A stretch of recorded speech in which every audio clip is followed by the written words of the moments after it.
अस्सलाम वालेकुम फ्रेंड्स, मेरा नाम है सुमैर और आप देख रहे हैं सभी सुमैर यूट्यूब चैनल। तो दोस्तों, जैसा कि आप सब जानते हैं कि ड्रामा सीरियल तेरे बिन जो कि बहुत हिट है, उस ड्रामे का लास्ट एपिसोड आना था जो कि नहीं आ सका और बहुत सारे लोगों को बेसब्री से इंतजार था। तो उसके बारे में भी मैंने आपको बताया कि वो एपिसोड क्यों नहीं आया और इसी तरह से ड्रामा सीरियल झूम आजकल बहुत हिट जा रहा है और इसके बारे में भी लोग मुझसे बेइंतहा सवाल कर रहे थे कि इसके दोनों एपिसोड क्यों नहीं आए। वैसे तो कॉमन सेंस की बात है, बहुत सारे लोग जानते हैं कि आखिर एपिसोड क्यों नहीं आए, लेकिन अगर कुछ लोग नहीं जानते तो उनको आगे चलकर मैं जरूर बताऊंगा और वो हैरान हो जाएंगे कि एपिसोड क्यों नहीं आए। लेकिन आज मैं बात करना चाह रहा हूं हारून कादवानी के हवाले से और आज की इस वीडियो में मैं आपको उनके बारे में बहुत सारी ऐसी बातें बताने जा रहा हूं कि वो बतौर इंसान कितने अच्छे हैं और उन पर कितनी तनकीद की जाती है।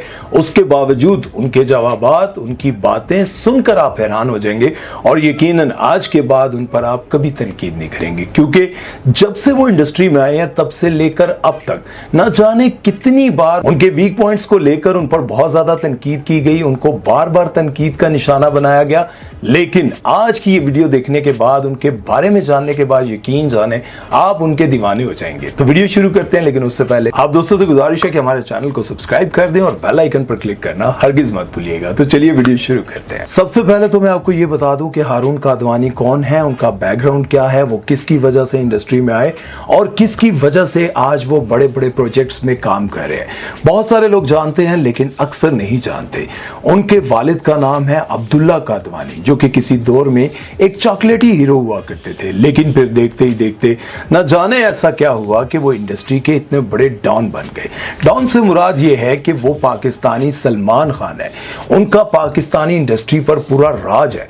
पाकिस्तान के बड़े बड़े प्रोजेक्ट्स, सुपर हिट प्रोजेक्ट्स वही प्रोड्यूस करते हैं। और आपने देखा होगा कि जियो पर सेवन स्काई के बहुत सारे प्रोजेक्ट्स चलते हैं, छोटे बड़े सब सेवन स्काई के प्रोजेक्ट्स आ रहे होते हैं और उसको प्रोड्यूस करने वाले अब्दुल्ला कादवानी ही है। आप लोग सोच रहे होंगे कि मैंने अब्दुल्ला कादवानी को सलमान खान के साथ क्यों कंपेयर किया, तो मैं आपको बताता चलूं कि सलमान खान बॉलीवुड में जिसे चाहते हैं रातों रात स्टार बना देते हैं और जिसे चाहते हैं रातों रात जीरो कर देते हैं।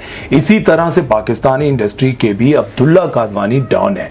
वो जिसे चाहते हैं रातों रात सुपरस्टार बना देते हैं और जिसे चाहते हैं रातों रात फिनिश करवा देते हैं, मतलब उसका कैरियर खत्म करवा देते हैं। और हारून कादवानी का भी शायद सबसे बड़ा यही कसूर है कि वो अब्दुल्ला कादवानी के बेटे हैं, क्योंकि जब से वो इंडस्ट्री में आए हैं लोग उन पर यही तनकीद करते आए हैं कि अगर इसका बाप इतना बड़ा प्रोड्यूसर ना होता तो इसकी जाती क्या हैसियत होती, ये इतना बड़ा स्टार कभी ना बन पाता और ना ही इतना अच्छा एक्टर। लोग उन पर तनकीद करते रहे कि वो टैलेंटेड नहीं है, लेकिन फिर उनकी टेलीफिल्म आई जिसका नाम था रूपोश। रूपोश में उन्होंने साबित किया कि उनमें दम है। उन्होंने अपनी परफॉर्मेंस से, अपनी एक्टिंग से ये साबित किया कि वो एक बहुत अच्छे एक्टर हैं। उनकी टेलीफिल्म रूपोश ने अगले पिछले सारे रिकॉर्ड तोड़ दिए। लोगों ने इस तनकीद से खामोशी इख्तियार की और फिर उन पर यह तनकीद करना शुरू कर दी कि वो फिरोज खान को कॉपी करते हैं और फिरोज खान की जगह लेना चाहते हैं। और आप लोग जानते हैं कि फिरोज खान की जिंदगी में उस वक्त बहुत ज्यादा मुश्किलात थी, बहुत ज्यादा प्रॉब्लम्स थी, लेकिन लोग ये तनकीद करते रहे कि अब्दुल्ला कादवानी ये चाहते हैं कि फिरोज खान पर इस वक्त मुश्किल वक्त है, तो ये बहुत अच्छा वक्त है कि मैं अपने बेटे को लॉन्च करूं और फिरोज खान की जगह लोग हारून कादवानी को देखने लग जाएं। लेकिन ये बात भी गलत साबित हुई, क्योंकि एक इंटरव्यू में ये दोनों साथ थे और जब हारून कादवानी से ये पूछा गया कि आप फिरोज खान को कॉपी करने की कोशिश करते हैं, हारून ने ये जवाब दिया कि लोग मुझे ये कहते हैं कि आप इनकी कॉपी करते हैं, तो मैं इनकी कॉपी नहीं करता। अलबत्ता मेरे लिए बहुत बड़ी फख्र की बात है कि लोग मुझे इनसे मिलाते हैं, लेकिन इनकी अपनी एक पर्सनैलिटी है, इनकी एक्टिंग का अपना एक अंदाज है, अपनी एक शनाख्त है। मैं इन जैसा नहीं बनना चाहता, अलबत्ता इनसे सीखता बहुत कुछ हूं। और अब जो बात मैं आपको बताने जा रहा हूं वो सुनकर तो आप इतने हैरान होंगे, क्योंकि बहुत सारे लोगों के दिमाग में ये बात चलती रहती है कि अब्दुल्ला कादवानी ये चाहते हैं कि फिरोज खान को किसी तरह से हटाया जाए और उसकी जगह अपने बेटे को लाया जाए। लेकिन मैं आपको ये बताता चलूं कि अब्दुल्ला कादवानी फिरोज खान से बहुत प्यार करते हैं और उसका सबूत ये है कि फिरोज खान के खिलाफ जब पूरी इंडस्ट्री थी तब भी अब्दुल्ला कादवानी ने उनके लिए स्क्रिप्ट लिखवाया। सबसे पहले फिरोज खान को कास्ट किया, अभी डायरेक्टर सिलेक्ट नहीं हुए, ना ही लोकेशन सिलेक्ट हुई, लेकिन उन्होंने फिरोज खान को यह बताया कि मैं तुमसे बहुत प्यार करता हूं, कोई तुम्हें काम दे ना दे, लेकिन मैंने तुम्हारे लिए ये प्रोजेक्ट रेडी कर दिया है। और उसकी वजह क्या है आपको पता है? जियो का एक दौर था जब जियो बिल्कुल पूरी तरह से फ्लॉप हो चुका था। हुकूमत के साथ जियो की अनबन चल रही थी, जिसकी वजह से हुकूमत ने जियो को बैन कर दिया था और बहुत सारे लोगों ने जियो को देखना भी छोड़ दिया था।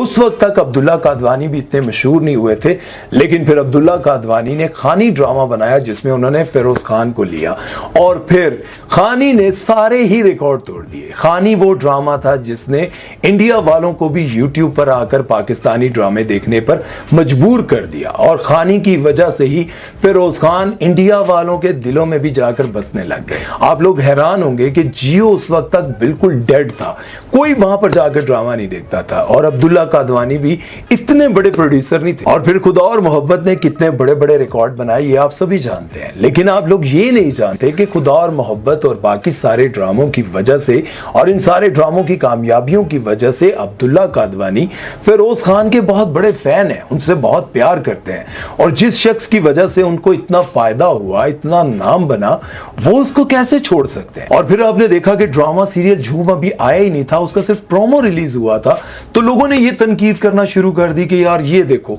इसने पूरे का पूरा गेटअप फिरोज खान की तरह बनाया और इसकी बिल्कुल जो लुक है, इसकी ड्रेसिंग है, इसका जो अंदाज है, गुस्से वाला एंग्री यंग मैन वाला कैरेक्टर, ये बिल्कुल फिरोज खान को कॉपी कर आ रहा है। और जब इनकी इस पर भी दाल न गली तो लोगों ने ज़ारा नूर अब्बास पर तनकीद करना शुरू कर दी कि देखें कि इनको कोई यंग एक्ट्रेस ना मिली, ज़ारा नूर अब्बास को इसके साथ ले लिया। अब ज़ारा नूर अब्बास इससे इतनी बड़ी लग रही है और लोगों ने पता नहीं क्या क्या तनकीद करना शुरू कर दी, जबकि लोग इस ड्रामे की कहानी के बारे में जानते ही नहीं थे। हारून कादवानी की जिंदगी में ये सारे फेजेस आए, लेकिन जो मैंने आपको शुरू में कहा था कि जब आप उनको बतौर इंसान देखेंगे, बतौर इंसान इनके बारे में जानने की कोशिश करेंगे तो आपको अच्छा लगेगा कि हारून कादवानी एक बहुत अच्छे इंसान है। आपको मैंने वो सारी बातें बताई जो लोग इन पर तनकीद करते रहे और भी बहुत सारी बातें हैं, लेकिन ये जानकर आप हैरान हो जाएंगे कि हारून कादवानी को ड्रामा सीरियल तेरे बिन का स्क्रिप्ट कई बार ऑफर हुआ। इनके वालिद ने, डायरेक्टर ने, उनके दोस्तों ने कहा कि ये ड्रामा कर लो कर लो कर लो, लेकिन उन्होंने कई बार इस ड्रामे को रिजेक्ट किया कि मैं नहीं करूंगा। और आप लोगों ने देखा कि वो ड्रामा उन्होंने नहीं किया, वहाज अली ने कर लिया। लेकिन अभी रिसेंटली एक इंटरव्यू में उन्होंने इतनी जबरदस्त बात की, जब एंकर उनसे ये पूछ रही थी कि आपको अफसोस तो होता होगा, बड़ी तकलीफ होती होगी जब इस ड्रामे को आप देखते होंगे, इस ड्रामे की कामयाबियों को देखते होंगे और साथ में आप ये भी देखते होंगे कि वहाज एक नॉर्मल से एक्टर से सुपरस्टार बन गए। नो डाउट वहाज ने बहुत अच्छा काम किया, बहुत ज्यादा काम किया, लेकिन उनको उस तरह की पॉपुलैरिटी नहीं मिल सकी जो कि ड्रामा सीरियल तेरे बिन करने के बाद उनको मिली। अब ये सवाल किसी और बड़े एक्टर से किया जाता तो उसका जवाब बड़ा डिफरेंट अंदाज का होता, बड़ी तनकीद भी होती, बड़ी अजीब बातें भी होती, लेकिन उन्होंने इतने अच्छे से उसका जवाब दिया और उन्होंने कहा कि ये ड्रामा जब मैं देखता हूं तो मेरे दिल में ना तो कोई पछतावा आता है, ना ही कोई जेलसी होती है, बल्कि मुझे यूं लगता है कि ये ड्रामा लिखा ही वहाज अली के लिए गया था और वहाज अली ही इस पर परफेक्ट बैठते हैं और इनसे अच्छा काम शायद मैं ना कर पाता, ये कैरेक्टर मैं शायद इतना अच्छा ना कर पाता। और ये कामयाबियां, ये सब कुछ वहाज के नसीब में था और वहाज को मिल गया। और उन्होंने ये भी कहा कि मुझे इस पर कोई पछतावा नहीं है कि वहाज अली ने ये ड्रामा कर लिया और वहाज इतने बड़े स्टार बन गए, काश मैं कर लेता तो मैं इतना बड़ा स्टार बन जाता। वो कहते हैं कि मुझे अच्छा लगता है कि वहाज ने ये ड्रामा किया और वहाज आज पाकिस्तान के सबसे बड़े सुपरस्टार बन गए। और इनकी ये सारी बातें सुनने के बाद और कराची में एक और शख्स ने मुझे बताया कि ये रोजाना मस्जिद में बाकायदगी से आते हैं, वहां पर टाइम देते हैं, जमात के साथ जाते हैं, दीन पर काम करते हैं। और ये बातें जानने के बाद यकीन जाने हारून कादवानी से मेरा दिल और भी खुश हुआ। मुझे यूं लगता है कि उन्होंने फिरोज खान से एक्टिंग के साथ साथ ये सारी बातें भी सीखी हैं या फिर उनके वालिदैन की बहुत अच्छी तरबियत है। अब मुझे यूं लगता है कि ये वीडियो देखने के बाद आप आइंदा हारून कादवानी पे इंशाल्लाह तनकीद नहीं करेंगे। हाँ, उनके अगर काम से आप इत्तफाक नहीं करते या फिर उनका काम आपको अच्छा नहीं लगता या फिर कुछ सीन्स आपको अच्छे नहीं लगते तो उस पर आप तनकीद कर सकते हैं, वो तो जाहिर है हम भी करेंगे, हम भी उनके ड्रामे को रोस्ट करेंगे, लेकिन बतौर इंसान वो बहुत अच्छे इंसान है और मुझे लगता है कि आप लोगों को उनको सपोर्ट करना चाहिए, उनको अप्रिशिएट करना चाहिए।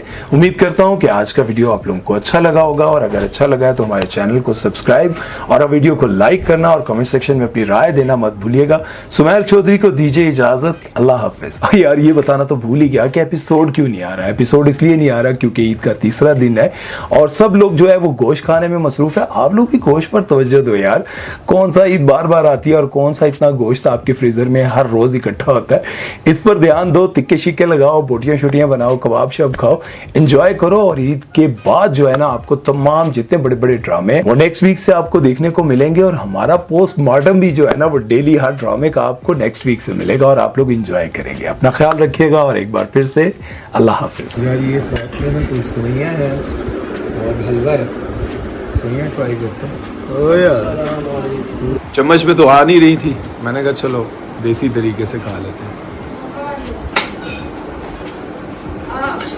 ये क्या है? नूडल्स। नूडल्स? ईद वाले दिन भी नूडल्स, वो भी बकरा ईद पे। ओ तेरी है।